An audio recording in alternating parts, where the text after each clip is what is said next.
अस्सलामुअलैकुम my YouTube viewers, क्या हाल चाल हैं आप सबके। उम्मीद करती हूँ आप सब बिल्कुल खैरियत से होंगे। तो यहाँ हो गई थी मेरी सुबह और अब मैं कर रही थी नाश्ता। और नाश्ता मैं बहुत ज़्यादा हैवी नहीं कर रही थी क्योंकि मैंने रात में बहुत लेट खाना खाया था, तो बस मुझे सुबह इतनी कोई ख़ास भूख नहीं लग रही थी। तो बस यहाँ पे मैंने बनवा लिया था हाफ़ फ्राई अंडा और चाय बनवा ली थी और ब्रेड थी। और बस मैं नाश्ता करने बैठी थी और कुछ बिस्किट थे, तो बस मैंने कहा चाय के साथ वो ले लूँगी। और यहाँ पे मैं आज गई थी अपनी अम्मी के साथ शॉपिंग करने क्योंकि मुझे कुछ चीज़ें लेनी थी। तो बस मैंने सोचा कि मैं आपके साथ शेयर कर दूं कि मैंने वहाँ से क्या बाय किया है।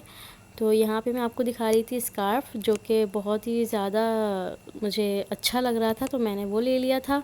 और यहाँ पे मैंने लिया था टैल्कम पाउडर, जिसकी खुशबू, जिसकी फ्रेगरेंस मुझे बहुत ज़्यादा अच्छी लगी थी, तो मैंने वो ले ली थी।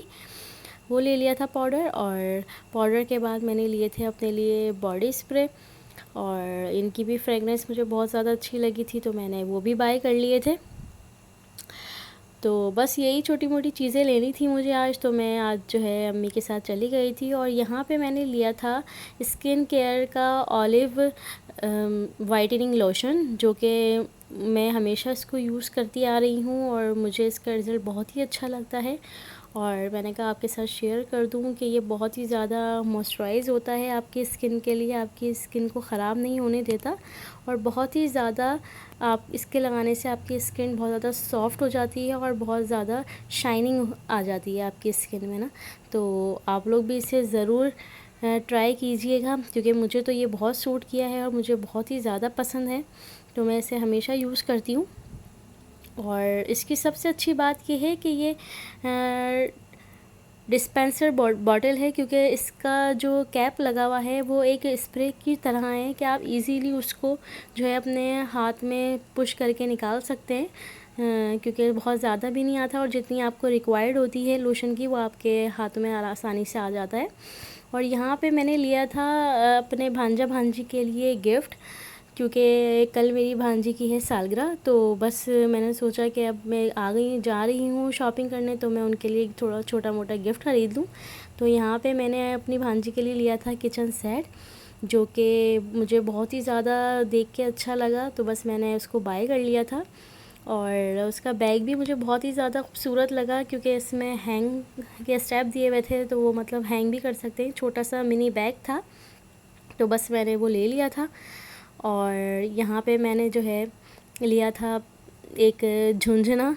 अब मुझे नहीं पता बाकी आप लोग सब क्या बोलते हैं इसको, लेकिन मैंने तो शुरू से इसको यही सुना है, तो मैंने ये ले लिया था क्योंकि मेरी भांजी जो है वो 1 साल की अब होगी, तो वो अभी छोटी ही है और इस तरह की चीज़ें बच्चों को बहुत ज़्यादा अट्रैक्ट करती हैं, जिसमें से आवाज़ आ रही होती है, तो मैंने ये ले लिया था। और यहाँ पे मैंने ले ली थी एक कार अपने भांजे के लिए, क्योंकि उसको गाड़ियों का बहुत शौक़ है। और यकीनन लड़कों को तो होता ही ज़्यादातर गाड़ियों का और बाइक्स वगैरह का शौक़ होता है, क्योंकि यकीनन बॉयज़ को खेलने के लिए यही चीज़ों का शौक़ होता है और यही चीज़ें उनको जो है चाहिए होती हैं।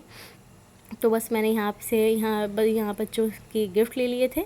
और यहाँ पे मैंने जो है अपने घर वालों की फरमाइश पे बनाया था मीठा, और मैंने सोचा चलें आप लोगों के साथ इसकी रेसिपी शेयर कर दूं। तो यहाँ पे मैं बना रही थी ब्रेड सैंडविच डिज़र्ट, और यहाँ पे मुझे जो चीज़ें चाहिए थी वो थी वनीला कस्टर्ड।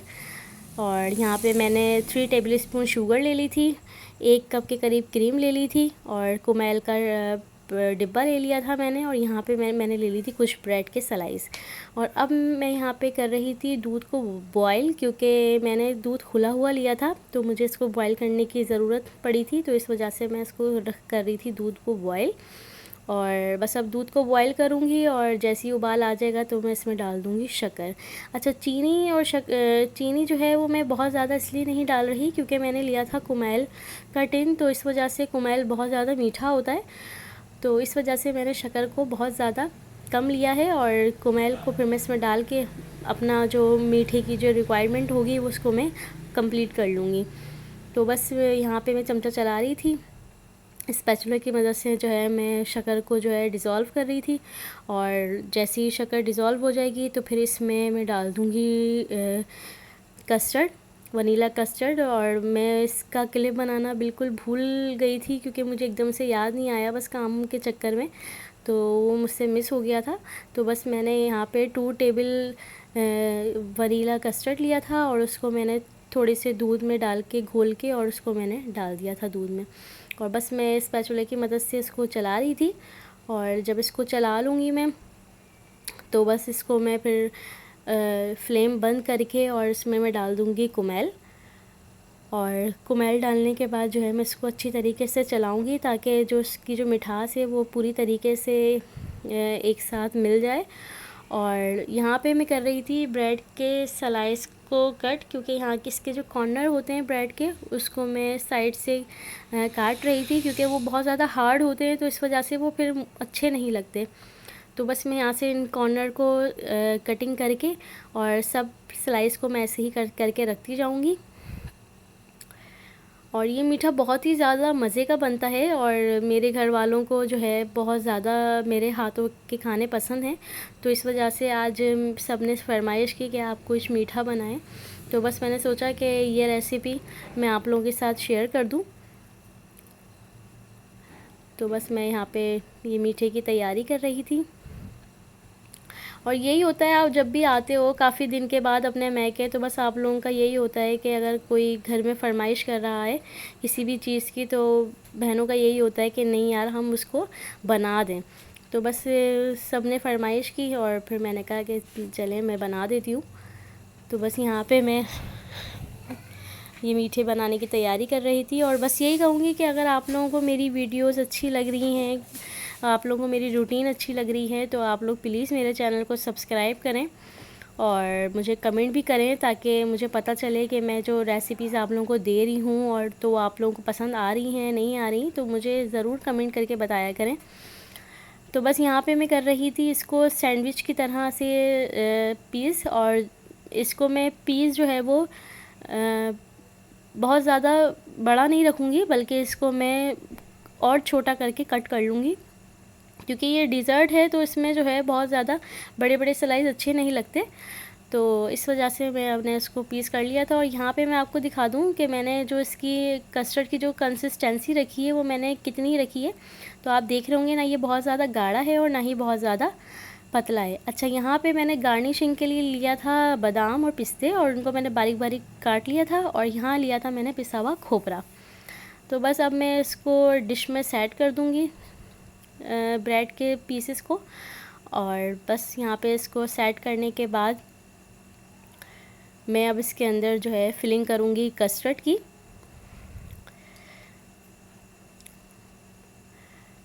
आप लोग इस कस्टर्ड को ज़रूर ट्राई कीजिएगा, क्योंकि बहुत ही ज़्यादा मज़े का बनता है और बहुत ही इजी रेसिपी है इसकी, बहुत आसानी से बन जाता है। तो बस यहाँ पे मैंने कस्टर्ड को डाल दिया था और अब मैं इसमें कर रही थी गार्निशिंग।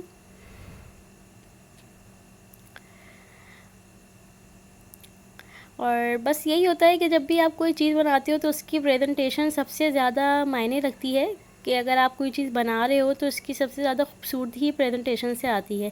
क्योंकि खाने का तो असल जायका बनाने के बाद ही पता चलता है, लेकिन प्रेजेंटेशन का देखते ही दिल चाह रहा होता है कि नहीं यार ये वाकई में चीज़ बहुत अच्छी बनी है।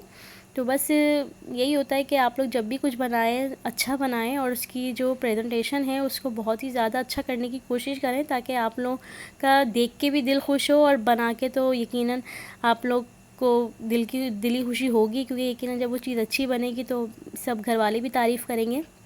तो बस यहाँ पे मैंने कर ली थी इसकी गार्निशिंग। और आप लोग फिर इसको ठंडा करने के लिए फ़्रिज में रख दें, और जब ये ठंडा हो जाए तो फिर आप लोग इसे खाएं। और फिर आप लोग ज़रूर मुझे कमेंट में भी बताइएगा कि आप लोगों को ये डिश मेरी कैसी लगी, स्वीट डिश। तो बस यही कहूँगी कि आप लोग मेरे चैनल को सब्सक्राइब कीजिए और लाइक करते रहिए, कमेंट्स करते रहिए, और मुझे अपनी दुआओं में याद रखिएगा। और यहाँ मैं अपनी वीडियो करती हूँ इख्तिताम। अल्लाह हाफ़िज़।